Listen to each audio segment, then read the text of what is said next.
بسم اللہ الرحمن الرحیم۔ السلام علیکم پاکستان، میں ہوں آپ کا میزبان جواد یوسف۔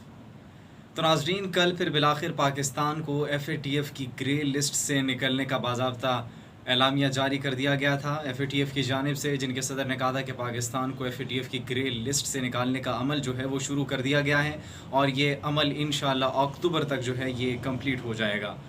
تو آج اسی معاملے پر میں نے کہا کہ اپنے ناظرین کو آگاہ کرتا چلوں کہ F A T F basically یہ ہوتی کیا ہے، اس کا مقصد کیا ہے، یہ ادارہ کس لیے بنایا گیا تھا، یہ کب قائم کیا گیا تھا۔ تو ایف اے ٹی ایف یہ ایک ایسا ادارہ ہے جس کے اندر عالمی لیول پہ، گلوبل لیول پہ جو منی لانڈرنگ ہو رہی ہوتی ہے اور ٹیررسٹ آرگنائزیشنز کو جو فنڈز سپورٹ کر رہے ہوتے ہیں، جن ملک کی طرف سے، جن ملکوں کی طرف سے دیے جا رہے ہوتے ہیں، تو ان کی طرف سے جو فنڈنگ ہے اس کے اوپر نظر ثانی کرنے کے لیے، اس کے اوپر نظر رکھنے کے لیے ایک ایسا ادارہ قائم کیا گیا تھا 1989 میں۔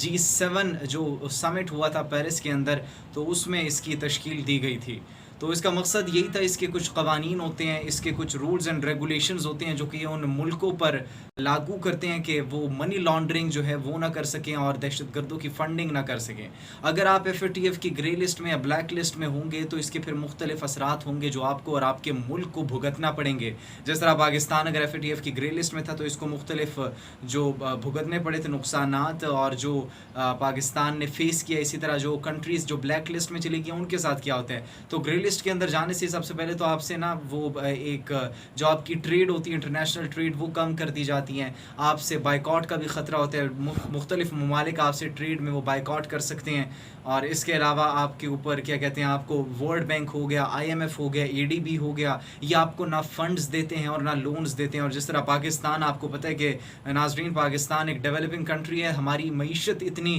مستحکم اور اتنی مضبوط نہیں ہے کہ ہم اپنی معیشت کے ذریعے ترقیاتی بجٹس کو وہ منظور کر سکیں اور خود اتنے ہم پیسے اور فنڈز لگا سکیں کہ وہ پاکستان کی ترقی میں ایک اہم کردار ادا کرے۔ تو اس کے لیے ہمیں فنڈز کی ضرورت ہوتی ہے اور لونز کی، قرضوں کی ضرورت ہوتی ہے، جو کہ پھر ہم آئی ایم ایف سے رجوع کرتے ہیں، ورلڈ بینک سے رجوع کرتے ہیں۔ تو اگر پاکستان گرے لسٹ میں رہتا ہے، گرے لسٹ سے پھر بلیک لسٹ میں آ جاتا تو پاکستان کو وہ فنڈز جو ہیں وہ ملنا بہت مشکل ہو جاتے۔ لیکن اب کیا کہتے ہیں، پاکستان الحمدللہ اس کا باقاعدہ نکلنے کا اعلان کر دیا گیا ایف اے ٹی ایف کی گرے لسٹ سے، جو کہ شروع بھی ہو گیا ہے۔ انڈیا کی، ہمارے جو پڑوسی ملک ہے بھارت، اس کی بہت کوشش تھی کہ پاکستان گرے لسٹ کے اندر ہی رہے، اور یا پھر پاکستان کو بلیک لسٹ میں دھکیلنے کی بڑی کوشش کی جا رہی تھی۔ مختلف الزامات لگائے جاتے تھے کہ پاکستان ٹیررسٹ آرگنائزیشنز کو فنڈ کرتی ہیں، پاکستان سے مالی امداد جاتی ہے مختلف دہشت گردوں کو۔ تو یہ مختلف الزامات بھارت لگاتا تھا، لیکن وہ سراسر اب کیا کہتے ہیں وہ ختم ہو چکے ہیں، کیونکہ اس کا اعلان کر دیا گیا ہے کل۔ اب ناظرین، آپ کو ایک اور بات بتاتے چلیں کہ ایف اے ٹی ایف کا، اس کا جو اصل کریڈٹ ہے وہ کس کو جاتا ہے، کیونکہ یہ حکومت تو یہ پچھلے کئی ماہ ہوئے ہیں، کیا یہ 2-3 ماہ ہوئے ہیں کہ یہ حکومت آئی ہے۔ اب سارا کریڈٹ اس حکومت کو نہیں دیا جا سکتا، کیونکہ شہباز شریف صاحب اور جو ہنا ربانی کھر صاحب ہیں پیپلز پارٹی کی، اور بلاول بھٹو صاحب اور بہت سے لوگ اس وقت نا کریڈٹ لینے کی کوشش کر رہے ہیں، مختلف ٹویٹس کر رہے تھے کل رات سے۔ لیکن یہ جو ہے، میں آپ کو بتاتا چلوں کہ پاکستان کو نواز شریف کے دور سے ایف اے ٹی ایف کی گرے لسٹ کے اندر ڈالا گیا تھا، پھر 2018-2019 کے اندر پاکستان کو نکات دیے گئے تھے، رولز اینڈ ریگولیشنز کچھ دیے گئے تھے ایف اے ٹی ایف کی جانب سے عمران خان کو، جو کہ مختلف ممالک سے، جو کہ بہت سے ایسے ممالک ہیں جن کو دیتے ہیں ایف اے ٹی ایف والے قوانین دیتے ہیں، لیکن بہت سخت نکات دیے تھے پاکستان کو، جو کہ ایک بہت بڑا چیلنج تھا۔ تو پاکستان کے سر کے اوپر بادل منڈلا رہے تھے کہ پاکستان کو بلیک لسٹ میں دھکیل دیا جائے گا، لیکن عمران خان نے ایک کمیٹی تشکیل دی تھی۔ بہت سے لوگوں کو اس کمیٹی کا بھی نہیں پتا ہوگا کہ رابطہ کمیٹی ایک تشکیل دی تھی ایف اے ٹی ایف کے لیے حماد اظہر کی سربراہی میں، جس کے اندر افسران بھی کام کر رہے تھے، اور ایک کابینہ جو تھی وہ کام کر رہی تھی پاکستان تحریک انصاف کی۔ تو پاکستان تحریک انصاف کی گورنمنٹ نے اس کے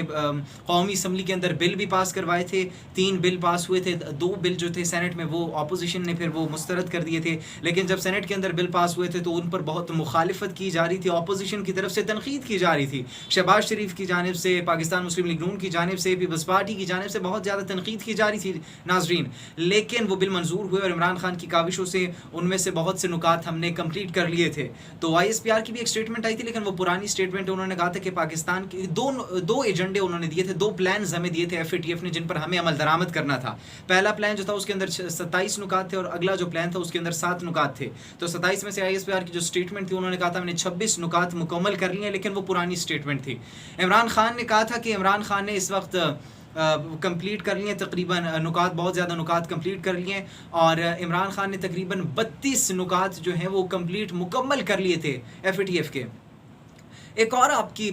نالج میں اضافہ کرتا چلوں ناظرین کہ ایف اے ٹی ایف کے اندر بہت سے ایسے ممالک ہیں کہ جو ان کو نکات دیے جاتے ہیں ان کا 50%، 60%، 70% کمپلیٹ کرتے ہیں۔ بہت سے ایسے ہوتے ہیں جو ان سے کمپلیٹ نہیں کیے جاتے لیکن ان کو گرے لسٹ سے نکال دیا جاتا ہے۔ بہت سے ممالک ایسے وائٹ لسٹ میں موجود ہیں جنہوں نے ایف اے ٹی ایف کے جو نکات تھے ان کو مکمل نہیں کیا، 100% کمپلیٹ نہیں کیا، لیکن still they are in the white list. تو اب اس کا مقصد چونکہ پاکستان کے ہمارے وزیر اعظم عمران خان صاحب تھے تو ان کی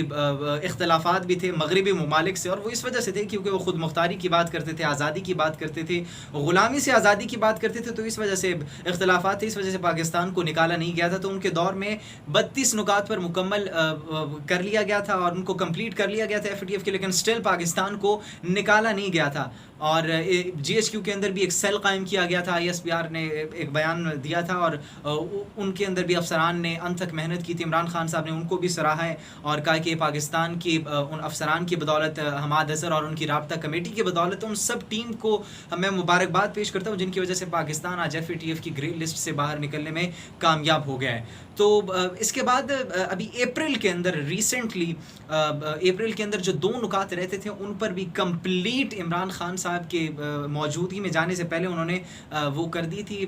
منظور کر لی تھی، انہوں نے سارا جو عمل درآمد کر لیا تھا ایف اے ٹی ایف کے تمام ایکشن پلان پر، اور وہ 34 کے 34 جو 100% کمپلیٹ کر لی، اس کی رپورٹ آپ نے پیش کر دی تھی، سبمٹ کروا دی تھی، جس کے بعد اعلان ہونا تھا۔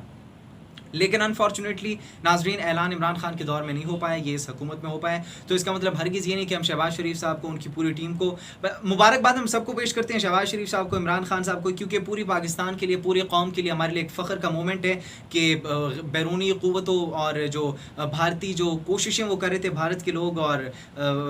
بھارتی حکمران جو تھے وہ جو کوشش کر رہے تھے پاکستان کو دھکیلنے کی، وہ سراسر ناکام ہو چکی ہے۔ پاکستان سرخرو ہوا ہے اور انشاءاللہ ہم بہت سے ایسے آگے آئندہ بھی مقامات پر سرخرو ہوتے رہیں گے، اور انشاءاللہ ہماری معیشت بھی ایک دن ضرور مستحکم بنے گی اور ہم انشاءاللہ کامیابی اور ترقی کی راہ پر گامزن ہوں گے۔ تو انشاءاللہ نیکسٹ ویڈیو میں آپ سے پھر ملاقات ہوگی۔ امید کرتے ہیں کہ آپ کے نالج میں اضافہ ہوا ہوگا اور آپ کے مائنڈ میں جو سچویشن تھی کہ ہر کوئی کریڈٹ لینے کی کوشش کر رہا ہے، پاکستان مسلم لیگ نون کی گورنمنٹ، پیپلز پارٹی کی گورنمنٹ اور اسٹیبلشمنٹ بھی اس کا لینے کی کوشش کر رہی ہے، کیونکہ سارا یہ جو قانون سازی، ساری جو پالیسی میکنگ ہوئی تھی وہ عمران خان کی گورنمنٹ میں ہوئی تھی۔ عمران خان نے اس پر بہت محنت کی تھی، تو عمران خان کو سب سے پہلے میں کریڈٹ پیش کرتا ہوں اس کا، اور پھر پوری قوم کو میں مبارکباد پیش کرتا ہوں۔ اسی کے ساتھ مجھے اپنے میزبان جواد یوسف کو دیجیے اجازت، اپنا بہت سا خیال رکھیے گا، انشاءاللہ ایک اور نئی ویڈیو میں ملاقات ہوگی۔ اللہ نگہبان۔